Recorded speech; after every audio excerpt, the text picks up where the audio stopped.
Hello loyal fans and subscribers, ninamorifanboi here for my week 2 battle in season 5 of the PBF. This again will not be live recorded, and I will have no like team building video separated from this. I'll just go over my team before the battle. Again, I apologize if either of those bother you, but I just wasn't able to make either of those. But we're here today. Like I said, my opponent is Ryan, coach of the RB Leipzigzagoons, and he has a very powerful and ultimately interesting team that I had a bit of trouble prepping for, with Mega Diancie, Thunderous T, Diggersby, Breloom, Empoleon, Carbinks, Miltank, Moltres, and Haxorus, and as you can see, Moltres is his Z-Mon. Kind of an interesting choice when he has Mons like Thunderous, Diggersby, even like Haxorus, and he chose Moltres. Because when you think like powerhouses, you most likely don't typically think Moltres, but in this situation versus me specifically, Z Moltres is actually very threatening because, as you should be aware, my team isn't exactly the fastest, so it can actually struggle versus like an offensive Moltres if I don't prep well enough around it. So, like I said, I had trouble prepping because he has a bunch of just a bunch of threats that I don't have a lot of options to deal with, like Carbinks for like a defensive Mon, for example. I don't have much to hit it with. I don't have a Dark or Ghost type to chunk it hard all at once. So I knew that would be an issue. Figured Mega Diancie would always be an issue, and was also prepping hard for things like Diggersby, Thunderous, I believe even Breloom, and basically everything, because like I said in the introduction to Season 5 video, our rosters are limited to 11, but most people only have 9 Mons, so it's a little easier to prep. But like I said, I did still have some trouble coming up with a set to use against him, but this is what I came up with. I don't even have the team saved in my team builder on Showdown, so you'll just have to take my word for it that these were the sets. This is Mega Blastoise with enough speed for, I believe, Diggersby or something. I don't remember what it was for. I just know I gave it a lot of speed. Rocky Helmet Tangrowth with Leech Seed, knockoff Giga Drain and HP Ice. I knew if he brought Sap Sipper Miltank, it would wall this thing, which is why I gave it the Rocky Helmet, just to punish that in case it tries to do things. Though it does have access to Milk Drink, so it's not an ideal switch-in. But I do have some more options for that. Here I got an AV Metagross with Bullet Punch, Ice Punch, Earthquake, and Rock Slide. Rock Slide for this, Bullet Punch for this, Ice Punch for this, Earthquake for this, and Breloom. And I don't remember the EVs. I think it was Adamant Max Attack, maybe a little Speed, but I don't remember. Machamp. Well, we'll save Machamp for last. Here I got Draconium Z Latios because like I said, I knew he had bulky things like this Carbinks that I couldn't really take on because I didn't have Dark or Ghost or anything to hit it hard. So I figured, maybe I could get it in a position and just hit it with Draconium Z, Devastating Draco Meteor. I also had Surf for this and this. I believe Thunderbolt for this, and Roost. Timid, to speed tie with Mega Diancie, and then specially defensive Nidoqueen with Stealth Rock, Sludge Wave, Earth Power, and Ice Beam. Black Sludge, basically the same set I brought last week with just different moves. And he brought this team. So looking at team preview, I felt Machamp would be a pretty good lead. I thought he might want to lead this, and I could just if I connected my well, actually I have I never explained the Machamp. I'm Scarfed Machamp with no guard, dynamic punch, stone edge, bullet punch, and another move I can't remember. Knockoff, right. Scarfed is to outspeed this, because like I said, this is actually very threatening to my team. So I was hoping to lead with it and catch this off guard, because even if I'm like Assault Vest or Cobra Bear or whatever the berry is for this, I can't survive a Supersonic Sky Strike. So I led with Machamp, hoping he would lead Moltres, but he unfortunately leads this. I do have Bullet Punch, but because I'm Scarfed and don't have like Life Orb or Steel Plate or even Expert Belt or Band or something, I can't KO him. So I actually decided to switch out to my Metagross, hoping he'll either fear the Bullet Punch or go for Moonblast.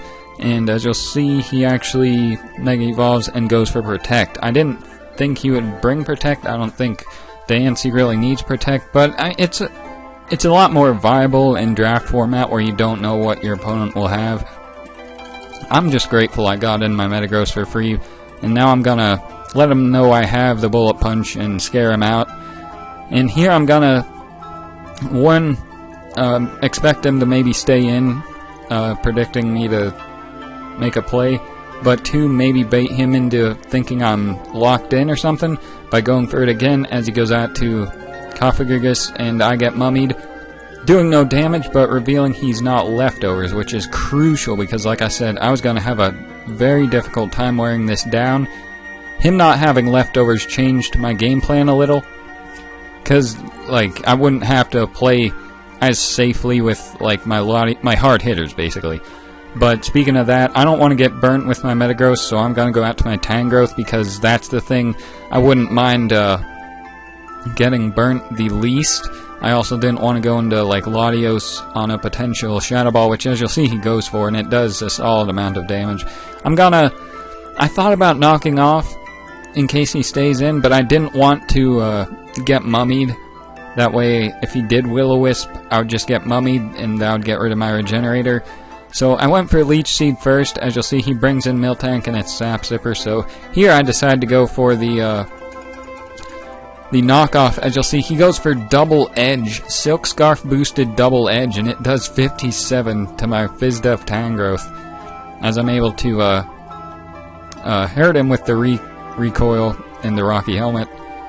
But now I'm pretty sure he's going to Milk Drink, so I decided to go into my Machamp, as he does just do that. It was here that I realized I kind of made a mistake, because I don't want a Dynamic Punch when he still has this Ghost type, and I don't want to knock off since I already knocked this thing off. So I'm going to double here, but the problem with this is that I switch out first, so it's revealed to him that I'm Scarfed. And as you'll see, he does go out to this Cofagrigus.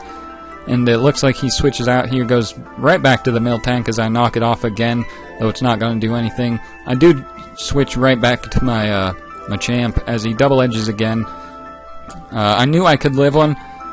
It still did more damage than I was hoping for. Now here, I didn't know if he knew, like if he noticed that I switched out first the previous 2 turns ago. So I didn't know if he would know that I outspeed him, so I decided to risk going for a Dynamic Punch right here, as he does just go out to his Cofagrigus. He does know at this point that I'm Scarfed from that turn, but I don't know that he knows at this point in the battle. I thought he might have just switched out because he just, to be safe, but he does know. And now I'm gonna, I believe, go back to Nidoqueen on the either Shadow Ball because I'm specially defensive, or the Will-O-Wisp because I'm special. But as you'll see, he goes for Toxic. Nice prediction. But here he predicts me very nicely. Goes out to this on my Earth Power. I thought about going for Stealth Rock right there, but I didn't want him to have a free switch into Diancie. I could have just gone for Earth Power the second turn. I thought about doing that, but I just thought I really didn't want him to go into DNC and get free rocks up on me. I was never expecting Moltres to come in here, but it did, and you know, it came in for free basically. So here I'm gonna opt to get up my rocks as he goes for his Supersonic Sky Strike right away. Because I'm Spadef, I can live it, get up them rocks, and I believe I'm just gonna end up sacking my Nidoqueen right here. I didn't want to risk anything else. This was AV, but he has Fire Stab, and I don't want to bring that in. Blastoise, I need as healthy as possible because I'm fast. I don't have a whole lot of bulk. So here I go into my Blastoise, figuring I would get a kill just with Scald. So he actually stays in, goes for Hurricane, hits it. It does over half because, like I said, I'm not like bulky or anything. Then I go for the Scald, and as you'll see, he lives on 1, the clutch 1%. I thought this would be game changing because he'd be able to knock out my Blastoise right here. But as you'll see, he actually misses his Hurricane, and I'm able to knock him out. So essentially, I got the 100% roll right there, unless he like EV'd it specifically to live guaranteed Scald from Modest Mega Blastoise. Or maybe I'm even timid. I don't know. I know I gave it a lot of speed though, but I can't remember how much. I think I am timid now that I think about it. I really wish I put it on this computer, but I don't have the team. But all that aside, I do knock out the Moltres without any further problems. Now here he went out to Empoleon, and this really confused me. I thought he might be scarfed with like Grass Knot, which is why I debated going out to Tangrowth here, but I figured if he was scarfed with Grass Knot and knocked me out here, I could do some things with, because like these 3 all resist Grass Knot, so I knew if he outsped me he'd be scarfed, and I would be able to you know, take it from there, get off heavy hits with any of these 3. So I decided to stay in and go for my super effective Aura Sphere, as he has a Chopo Berry, so he's able to easily live it as he gets up his rocks.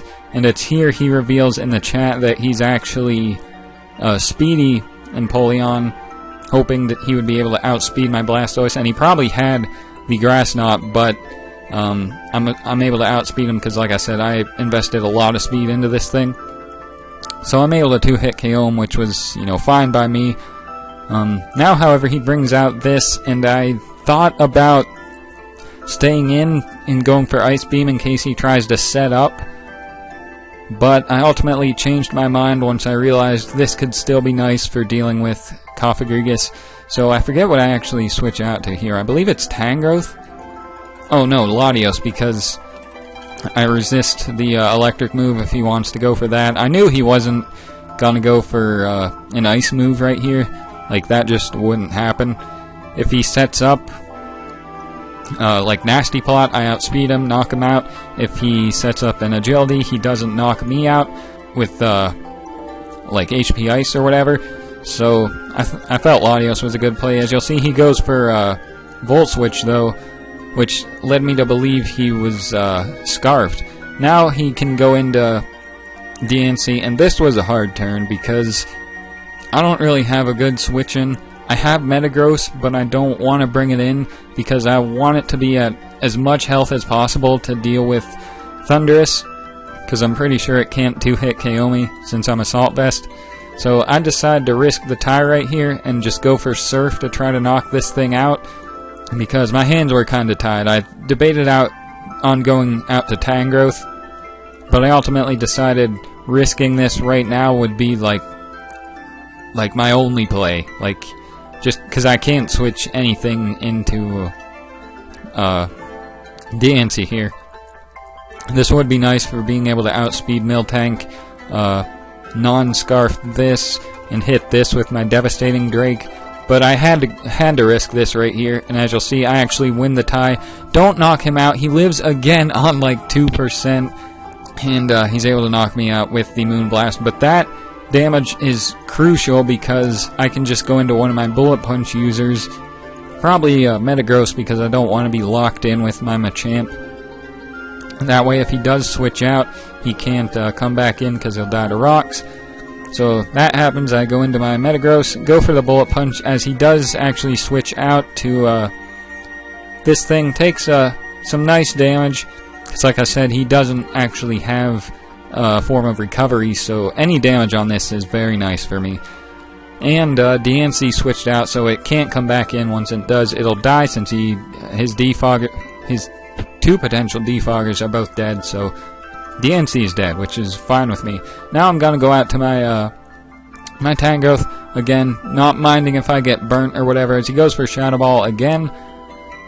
And I can't remember if I go right for the Leech Seed or Knockoff. I believe I go for Knockoff. Yes, I definitely go for Knockoff, and as you'll see, he actually had the Colbur Berry. I think I outsped him there.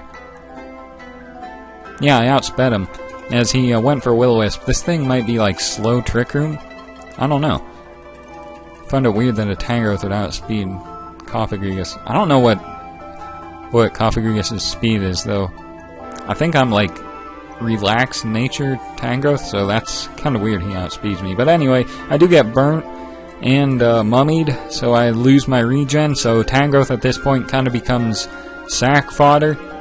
I don't remember if I stay in or not. I think I actually go for the Leech Seed right now as he goes into Miltank. No, I switch out to my Blastoise because I know I can live a Shadow Ball if he goes for it. I won't mind a Will-O-Wisp if he goes for that.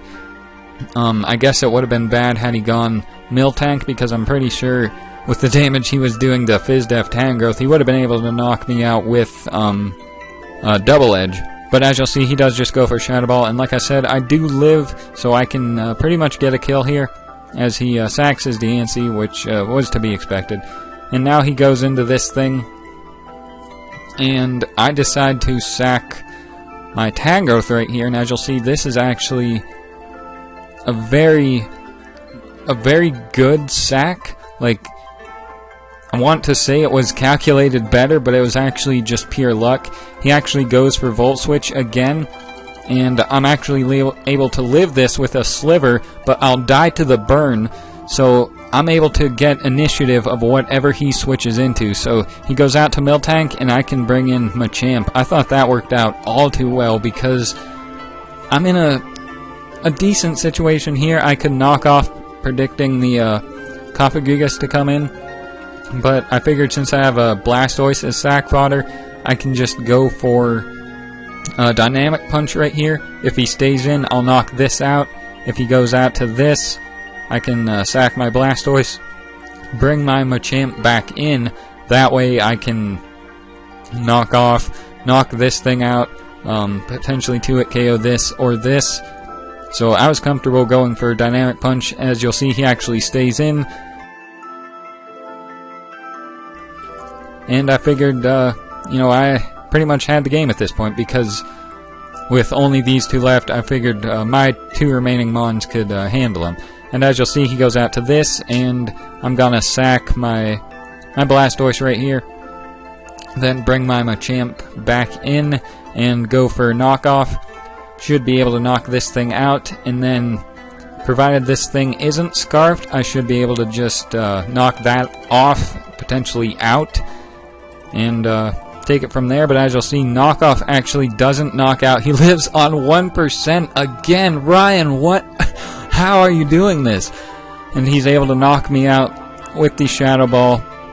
But I figured it was fine. I could go into my Metagross, Bullet Punch this, just to be sure. I knew he outslowed my Tangrowth, so I figured there was no way he could outspeed me, but I felt like not taking any risks right there, going for Bullet Punch.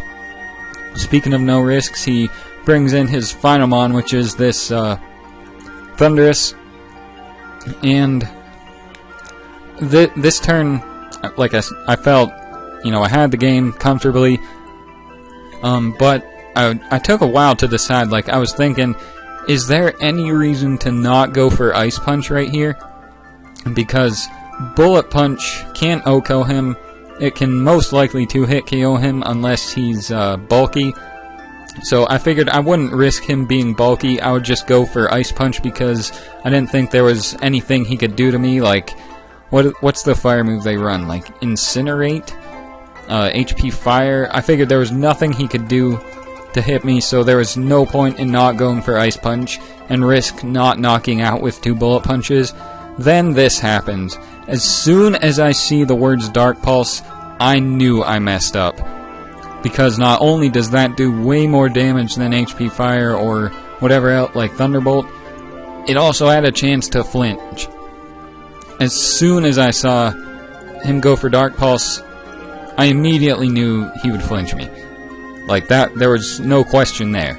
But I closed my eyes out of just sheer frustration at not remembering this thing gets Dark Pulse, hoping that once I opened them, I would see that with my Assault Vest, it wasn't a 2-hit KO, but as you'll see, it does 46, and I'm only at 42, and as you'll see, he did flinch me, which I knew would happen as soon as I saw the Dark Pulse, and as you'll see, Bullet Punch would have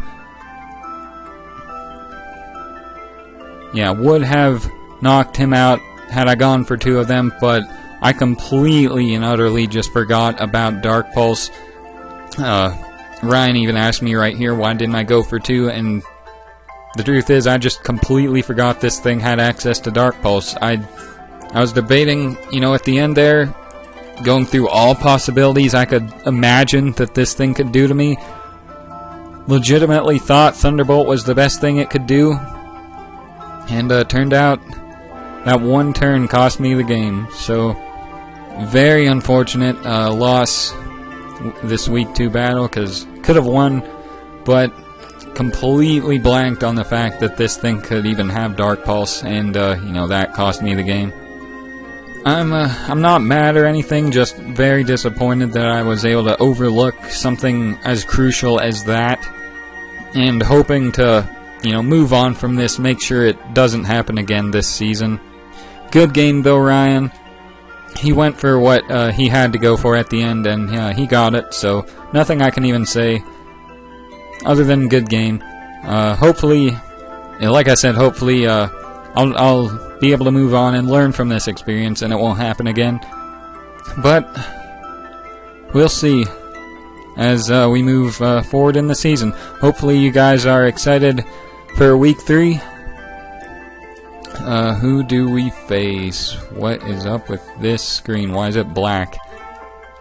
There we go. Week 3 schedules. I face Houston Rotoms, Nozermat, another overpowered opponent. Alright. Looking forward to next week, you guys.